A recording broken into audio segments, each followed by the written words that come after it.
Right, this is a review of the Walther Century air rifle in 177 form. I think it's from Umarex and some sort of weird umbrella company that still lets all the good old manufacturers still carry on. There is a German guy who's done a review of one, but he's talking completely German and I have no idea what he's saying.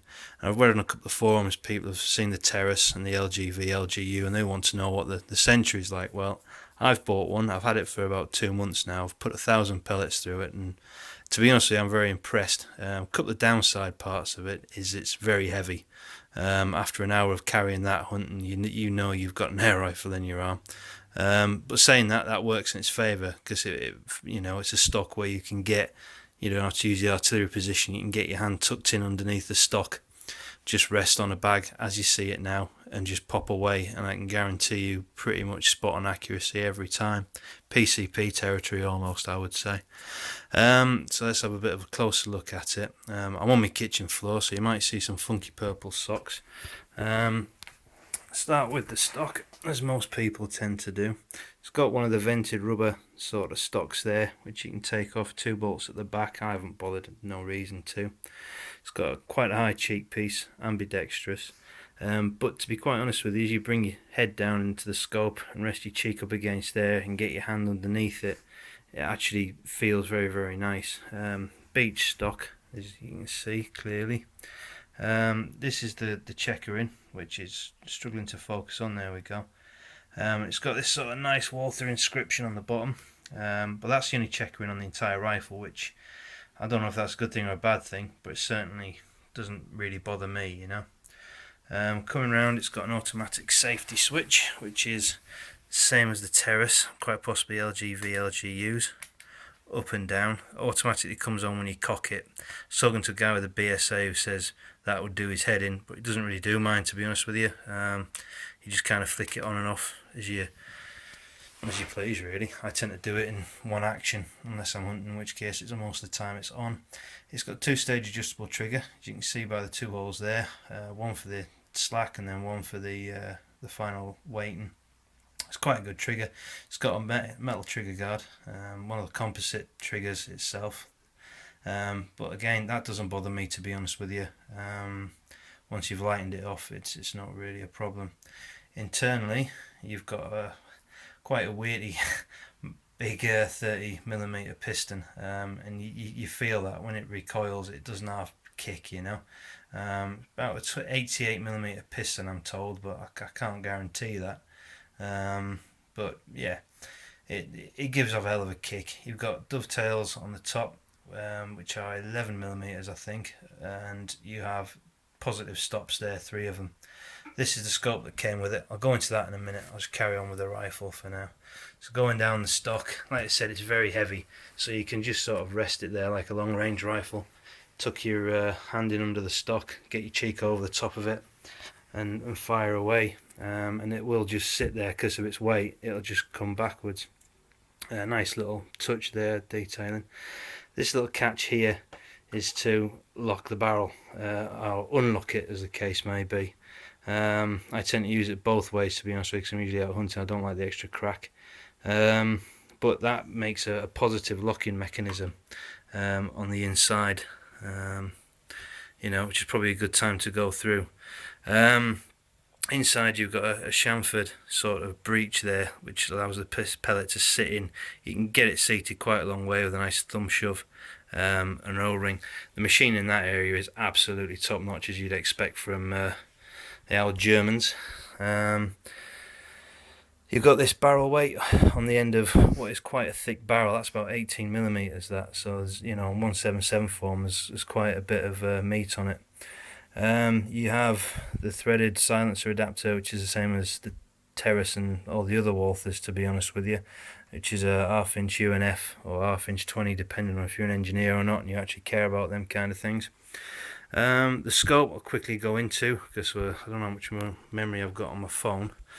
The scope itself is actually pretty good. I was told it would be the first thing I changed. It's the first thing I've gone back to.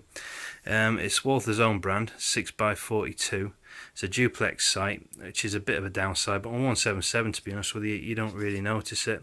Windage and elevation, you know, the standard sort of 1 penny piece jobbies with that nice little Walther touch there.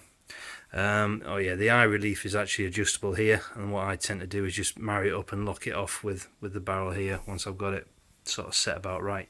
You're looking 25mm, but it's got these strange sort of pickups on it which go in on a 45-degree angle by the looks of it, which is better I find, because the other ones, when you go 90 degrees to the scope, it seems to sort of pull the reticle slightly off, if you know what I mean. That's my vision of a reticle. And this nice AO on the front. To be honest with you, that scope is about as good as you need. I've switched scopes a few times now. I've tried a Hawk on it, I've tried an LGV on it, not an LGV, a Hawk and AGS, and I've gone back to the Century. I'll quickly go through that now. So that's me with a PCP, a Walther Rotex, on just a NAF scope that was whatever was on it at the range, to be honest with you. I think we'll agree at 8 shots at 25 yards, I'm pretty happy with that. This is the same rifle, same sort of pellets, although I did mix them up a little bit with a Hawk scope, Hawk Panorama, and the Hawk doesn't tend to like that kick that you get off it. This next one is the AGS scope. As you can see, there's a massive variation there. I mean, zeroing, you can see where I've zeroed actually, and then sort of settled, if you know what I mean, with the one I've got. Then this is the Walther scope. Now the AGS and the Walther scope, the AGS ones are massive. It's the a 50mm 6-24 IR, all that kind of stuff, side wheel stuff. It's quite a good scope. But the Walther scope, to be honest with you, I'd probably go with that one.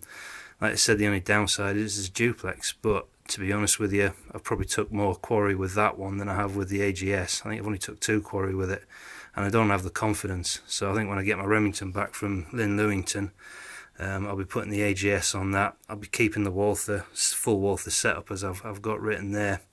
And this Hawk will go on to the Rotex when I finally get the money, or an Air Arms. I might stop being a Walther slag and go for something different, you know. But that's my review of it. What do I think? I think it's a very good rifle. To be honest with you, out of this and the Terrus, I would go with this one because it comes with the scope. You have to buy one for the Terrus, and let's face it, who uses the open sights anyway? It's less than the LGV, the LGU, but I think you get just as good a quality. You might get slightly less noise. Oh yeah, noise.